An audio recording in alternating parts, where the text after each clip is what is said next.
Hey everyone, it's me again. So I apologize I haven't made anything very recently. I've just been very busy.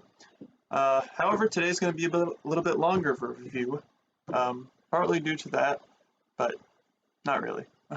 It's mainly due to the fact that I'm going to be reviewing a comic book movie, and I am a huge sucker for those, any comic book movie, and I can talk about them for a while. So let's get into it. Birds of Prey and the Fantabulous Emancipation of One Harley Quinn, or just Birds of Prey if you want a normal title, like most movies. But that just came out recently, and I wanted to talk about it, so here's the review. Now, Birds of Prey is a new comic book movie, which is the first of the new decade, by the way, so that's kind of exciting, and it's set in the DCEU, DC Extended Universe.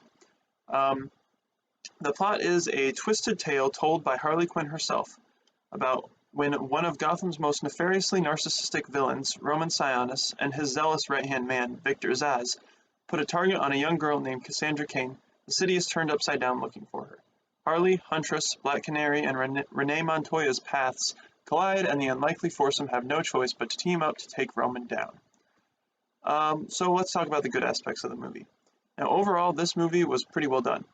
Being a continuation of Harley Quinn's story after Suicide Squad, I was a little bit hesitant that this movie was actually going to be able to pull off what it wanted to. Suicide Squad really wasn't great. It had weird side plots that didn't go anywhere, and it had a lot of odd tonal shifts, which made it seem like it didn't really seem what it was trying to go for. So, understandably, I was concerned that Birds of Prey might be more of the same. Thankfully, I was proved wrong. The best part about it was really how well it kept its wild and zany tone. It never tried to take itself too seriously, or, really remotely seriously at any point. But it helped a lot to have Harley Quinn as the narrator, because having the movie to be told from her wacky and twisted point of view kind of brought the entertainment value way up for me. There were things that would normally have been very random, things such as having a hyena as a pet, or having a musical number in the middle of an interrogation scene. However, that totally worked for this movie, because the point of view that we're seeing it from is Harley Quinn and her particular kind of crazy. However, in the midst of all that, the movie still manages to have a few things to say. A big part of it was about Harley coming out of her relationship with the Joker. That relationship was very obviously not good for her, especially, that if you saw Suicide Squad. And it's and the movie kind of covers how she made it through all that. It went through a lot of her emotions, first being really depressed because she didn't know what to do because the Joker really had been what had defined her.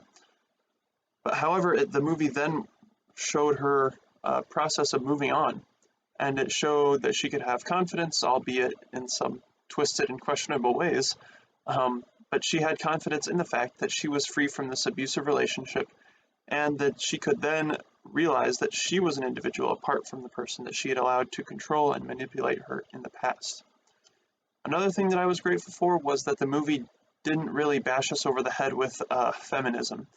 Now, the female characters were all very strong, and that was good. I have no problem with that.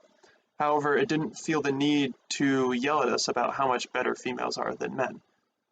So I appreciated that aspect of it. They just allowed the women to be characters, just regular people, without over-politicizing it. Another aspect was the humor. That humor was worth noting, as it was really a pretty funny film. Again, a lot of it does come from the high, wild, crazy energy of the movie, and that caused a lot of the jokes and situations to land rather than feeling awkward as they might have in a more serious film. One small detail, I thought it seemed small, but I really think it helped the movie a good amount nonetheless, was how color was used throughout the movie, actually. There was a lot of bright colors that would oftentimes, pop into many scenes. One scene in particular where a character breaks into a police station using bombs of colored smoke and confetti. That all really added to the zaniness of it, and I think helped the movie a lot. That helped to keep my attention and seemed to fit in so well with the kind of movie that they were trying to make. I think that elevated it in terms of the literal actual watching part of watching a movie. Another thing was the action in this film. I really enjoyed that a lot. Nobody's really super powered, except for in one scene, and that kind of covers spoiler territory, so I won't go much more into that.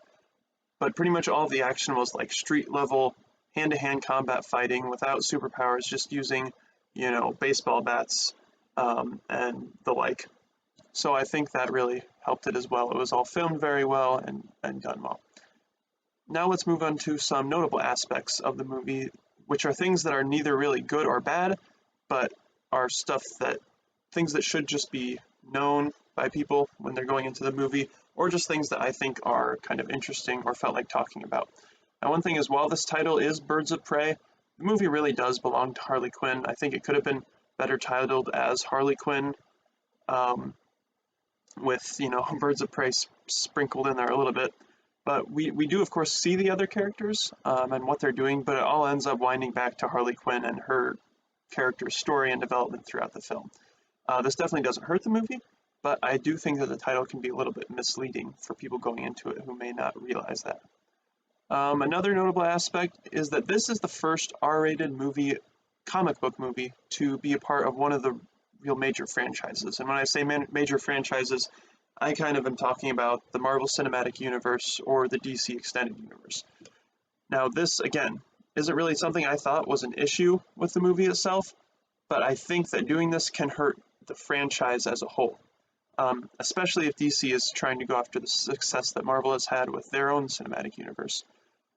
Taking away that PG-13 rating really closes off a large part of the audience that wants to come and see these big franchise movies. That kind of discourages people from coming in with their families or with their kids when they see the R rating up there, and that can possibly take them away themselves. While I do think that the R rating did help with the tone they were trying in this movie, there are a lot of people that aren't really going to care whether or not it helps the tone, and are really just going to be thinking, well, there's an R rating up there, so I won't be taking the family and I won't be going. Stuff like this is what can take a lot of potential profit away from these movies and can cause the franchise to suffer. Now, I'm not necessarily saying it should be all about the profit, but these movies, one of their goals is to make money. They're not just going for the art of film. That one of their goals is to bring in a profit.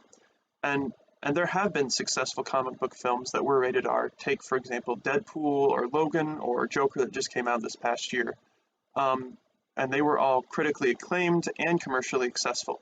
However, unlike Birds of Prey, these movies were, one, not a part of a major franchise, and therefore they weren't expected to be PG-13, and two, they were all advertised well, and they were advertised as being directed towards an audience that desired and could handle an R-rated comic book movie, which was also unlike Birds of Prey, because I really do think they had an awful marketing campaign for this movie. Now let's move into some bad aspects of the movie. With the exception of Margot Robbie and Ewan McGregor, who are both fantastic in their roles, by the way, many of the other actors and actresses in the film were mediocre in their roles. I mean, some of their parts land at times, but a lot of the lines and their performances can just fall flat because of how the actors, handled delivering. Their timing can feel forced at some times, and a few of the jokes don't work. Like I said before, it is very funny, and most of them do. There are some, though. Luckily, again, most of the movie is carried by Robbie and McGregor, so this isn't awful. Another thing that I didn't really like about the movie was the fact that the movie never seemed to care about getting me invested into most of the characters. Like, aside from Harley Quinn, who is, again, the main focus, I didn't find myself concerned with any of the other characters' development or stories throughout the movie. And again, I think this would have been fine if it had been specifically a Harley Quinn movie, but given that it was a Birds of Prey movie, like the characters from the Birds of Prey team are in it, it could have given more thought to the rest of the flock. See what I did there? Yeah. So overall, Birds of Prey was a good comic book film. It had a very distinct style, that worked and a main character that was easy to root for. However, it could have used more in the departments of side characters and performances. I'd give this movie an 84% overall, and I would recommend it, given that you are someone who can handle R-rated movie and wants to go and see an R-rated comic book movie. And I would recommend it especially if you're someone who is a fan of comic book movies. So, thank you guys all so much for watching, and I will see you whenever the next time I do a review is. Thanks.